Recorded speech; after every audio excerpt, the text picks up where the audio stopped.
What's going on, guys? DVSF here, and today I'm bringing you another video on Marvel's Spider-Man for the PS4. Today we're going to talk about the Heist DLC and if it was worth your time and money. Before we get started, I'm letting you guys know that this is not a sponsored video. I paid for the game and I paid for the DLC with my own money, and what I'm going to say today is my honest and non-biased opinion. Also have in mind that there's most likely going to be spoilers, so if you haven't played or watched the Heist yet and don't want to be spoiled, here's a heads up. That being said, there has been a lot of controversy regarding this matter, so I thought I'd give my 2 cents about this whole thing. Some people liked it, some hated it. Here's what I think. Let's start with the length. The DLC took me personally around 1.5 hours to complete, and another extra hour to 100% so that I could unlock the Scarlet Spider 2 suit. Now I know what you're gonna say. 1.5 hours is short for $10, and I'm not gonna argue with you, it really is. However, I've decided to look at the bigger picture here, and that being Turf Wars and Silver Lining. What I'm trying to say is that the DLC itself is the city that never sleeps. The Heist itself is only the first part of the DLC, so it's expected not to have the same length as normal DLCs like God of War and such. Comparing it to other DLCs would have to include Turf Wars and Silver Lining because they're all part of one DLC, the city that never sleeps. So say each part is at least 2 to 3 hours long, you have at least 7 to 8 hours of content, not to mention the 9 extra suits and the side quests and missions. I know the missions and the suits we got aren't the ones we wanted or expected, but I'm frankly okay with them. Scarlet Spider 2 looks great, and about that Resilient suit, the original design, at first I didn't like it, but after making that suit showcase video, links in the description below, and playing around with it for a while, I gotta admit that I've changed my mind. I'm not blown away by it by any means, but it's a cool suit to wear. I wish I could say the same about the Spider UK though. However, the only part I like in that suit is the glowing web shooters. Moving on to the story, the fact that they brought back Black Cat was a really nice addition, and I would definitely want to see her return in a future part of the DLC. I really liked her character and how well it was developed, especially her connection and her past with Spider-Man is one of the things that made me enjoy the Heist even more.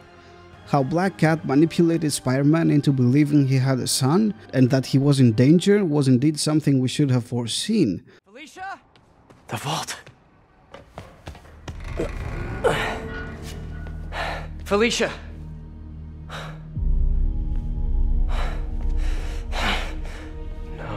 No, you gotta be kidding me!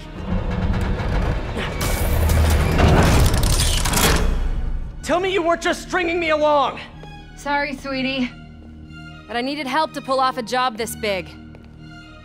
All you ever wanted was Hammerhead's drive. But honestly, I myself got fooled as well. Throughout the whole DLC, I never saw this coming. And that's one of the things I liked most about it.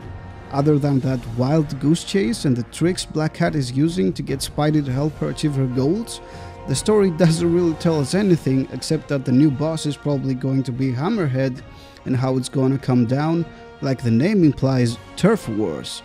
But we'll talk about that in another video. After a while it just gets annoying, especially with Black Cat's father also tricking Spider-Man into doing dirty work. Hey, I'm looking for Detective Mackey. Mackey? Doesn't ring a bell. Older guy with a mustache? Either you got the wrong precinct, or someone played you. Yeah, someone played me all right. Sergeant Mackey, or do you prefer Walter Hardy? Hey, don't judge me. I did what I had to do. Your daughter thinks you're dead, you know. And let's keep her thinking that. For her sake. Deal? Deal? You just conned me. Why should I do anything for you? 'Cause you're a decent guy. Take care of my little girl. I'm so gullible. Man, that pissed me off so much, but it was nice seeing him appear in the game. The side quests and challenges were kinda It's basically revamped swinging challenges and combat challenges from Taskmaster, but with Screwball instead. I'm not remotely disappointed in that in any way though. I enjoyed them actually, but they too weren't that much of a challenge. Moving on deeper in the DLC, the small additions they added like the pizza time Easter egg had me appreciate the game even more.